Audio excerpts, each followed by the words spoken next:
What's going on, YouTube? Back with another video. This is this one is going to be part of a series I'm going to do. I'm going to call this series "Think Like a Criminal."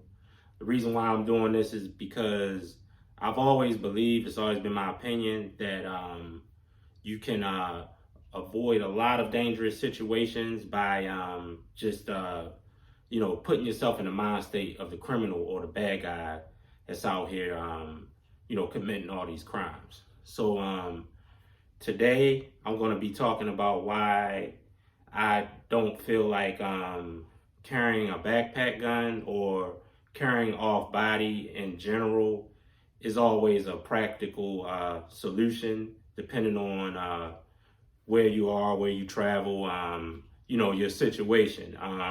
But I've just believed that it's just a lot better to carry on your person, concealed, versus carrying off body.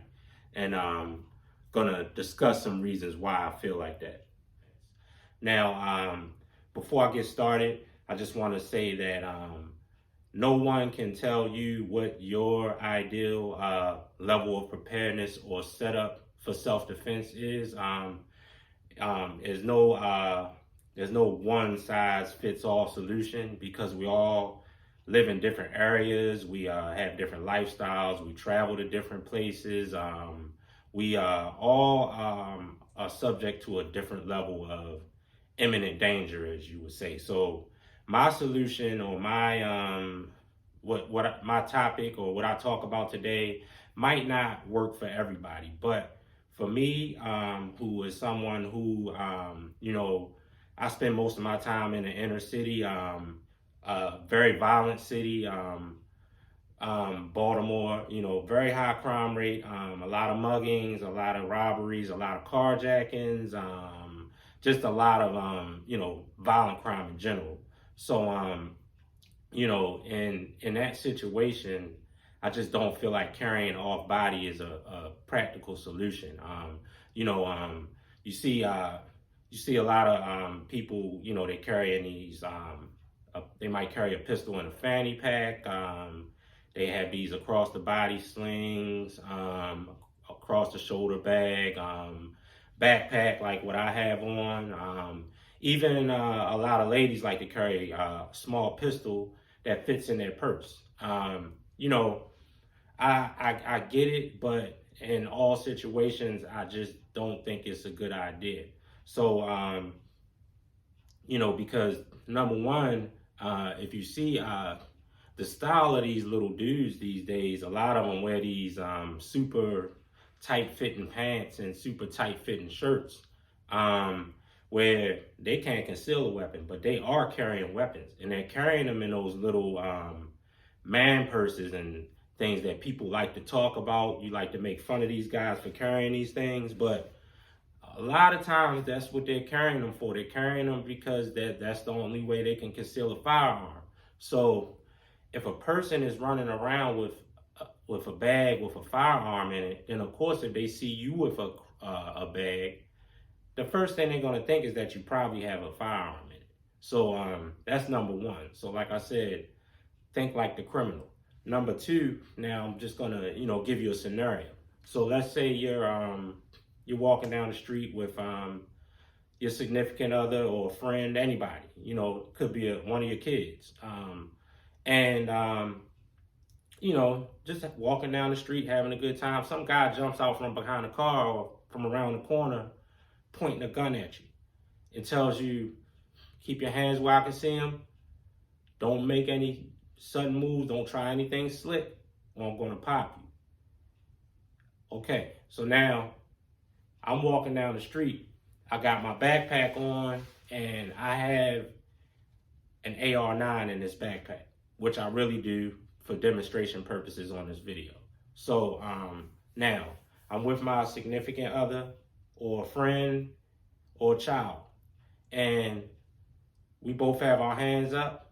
And the number one rule when you're being robbed, being stuck up, is no sudden moves, because you don't even want to startle this guy, because he's got his finger on the trigger. And if you make a sudden move, even if you try to run, turn and run, you could startle him and that gun could go off and disastrous consequences. So no sudden moves. You want to keep your hands where he can see them. And then the thing you have to think about when a guy's robbing you or any criminal, they want the job to go smooth.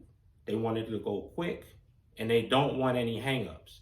They like to be out of there within a matter of seconds, because the longer they stick around, the more likelihood is that somebody's going to witness it, somebody's going to call the police. The police could just happen to ride by, anything. So they want it to go quick.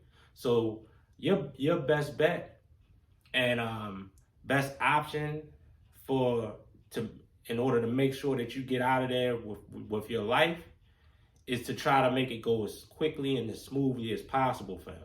So think about it. The first thing this guy's going to do is tell you to hand over that bag.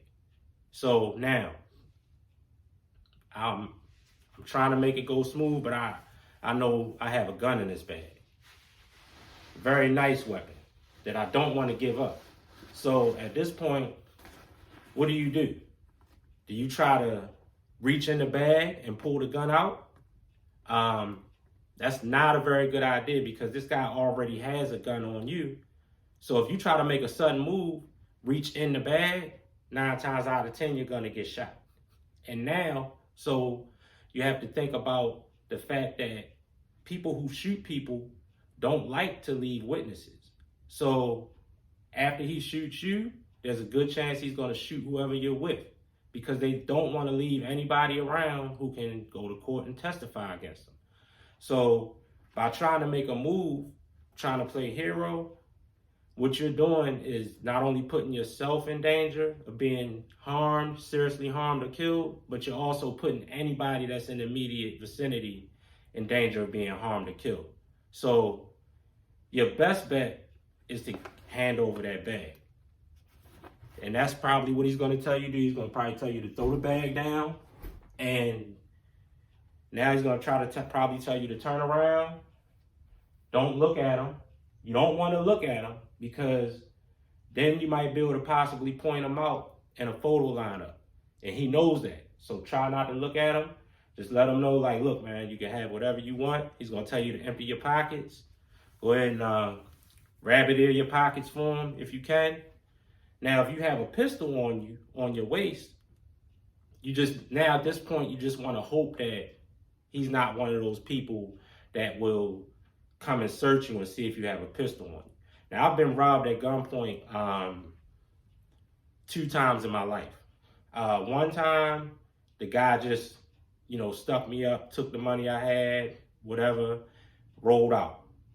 The other guy, now, he did, after he took the money, he was making his getaway, and he came back. I was with a friend. He came back and checked us to see if we had guns on us. Now, that wasn't, knowing what I know now, that wasn't a very smart thing to do. What I would tell, he actually came to us and patted us down, and he had a gun in his hand. Now, knowing what I know now, that's not a smart thing to do, because if you get close enough to somebody who's trained, and there are people who are trained to disarm people with firearms. So if you get close enough to where they can grab you, they could possibly disarm you, grab you, subdue you.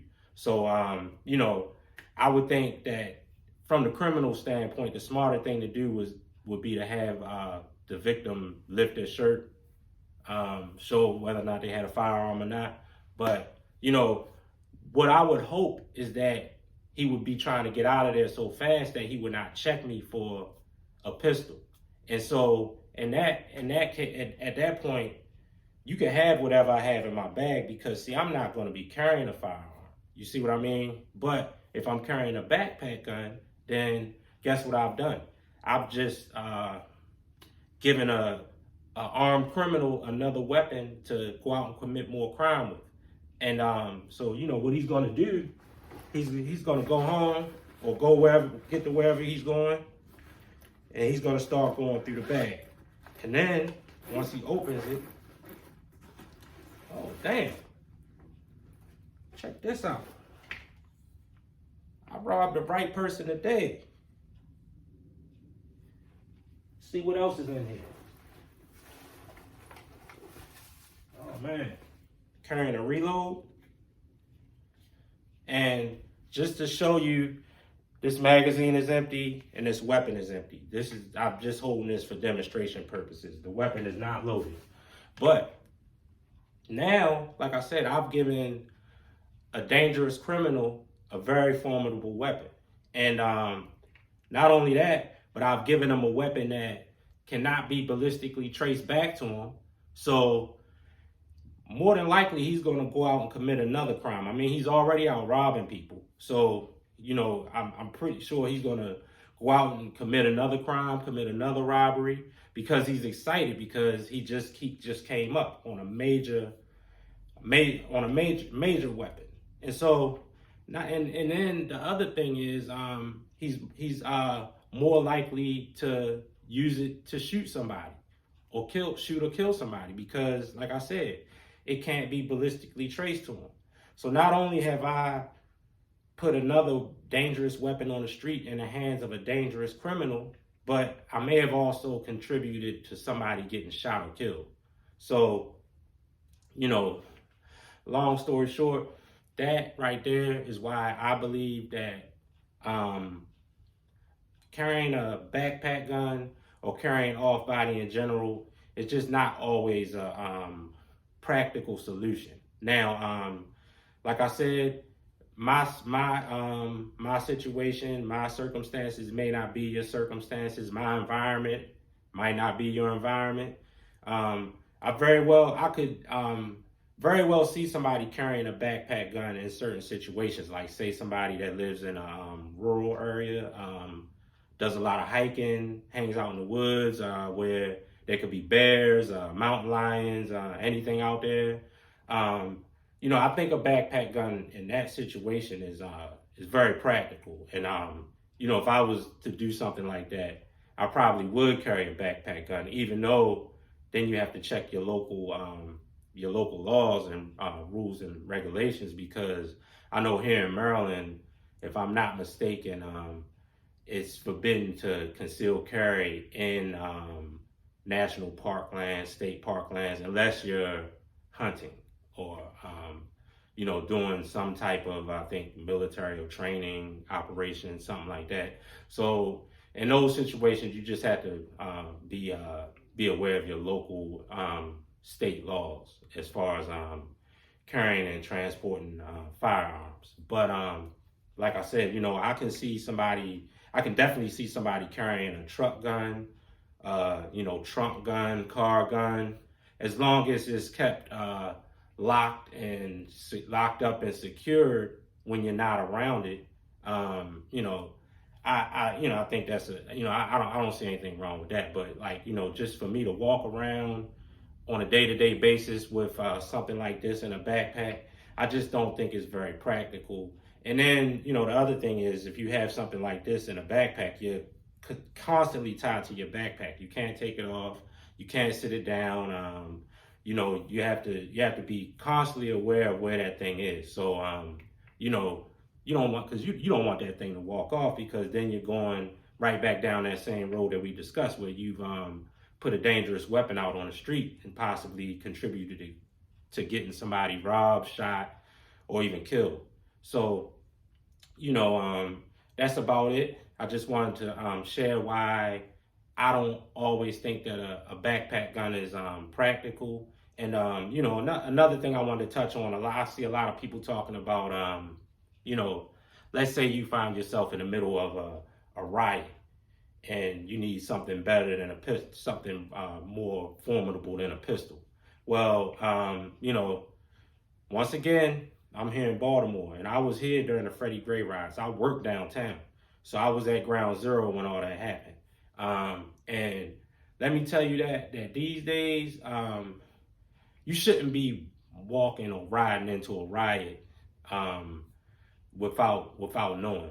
They announced these things for days on social media because they want as many people to show up as possible. That Freddie Gray thing, that thing was announced for days. That thing was planned for days on social media. We all knew it was going to happen. They shut down all the businesses downtown. They evacuated the area. My job, we couldn't shut down. I'm a healthcare worker, but you know, every other business downtown was shut down. Nobody was down there. That's why we had minimal casualties. You know, I'm not, so you have to be aware of your surroundings. Nobody at this day and age should walk into a riot or end up driving through a riot. You always know where these things are. Download things like the Citizens app, if you've never heard of that. It's an app that gives you alerts on your phone and your watch, if you have a smartwatch, about any large gatherings, any demonstrations, any violent groups might be assembling in your immediate vicinity. Just be aware of your surroundings and aware of what's going on. You know, that's your number one weapon. I've said that in another video, but that's about it for this video. So if you like the content of my channel, hit the like button, comment, and subscribe. And if you agree with me, or if you disagree with anything I said, feel free to leave it in the comments. That's what we're here for, to network, bounce ideas off of each other. So, I promise you, I do read all comments. I'll accept all criticism, positive or negative. It's all good. That's what we're here for. So, that's it. And until next time, have fun, get some shooting done. Get some shooting done, and be safe. Peace. We are out.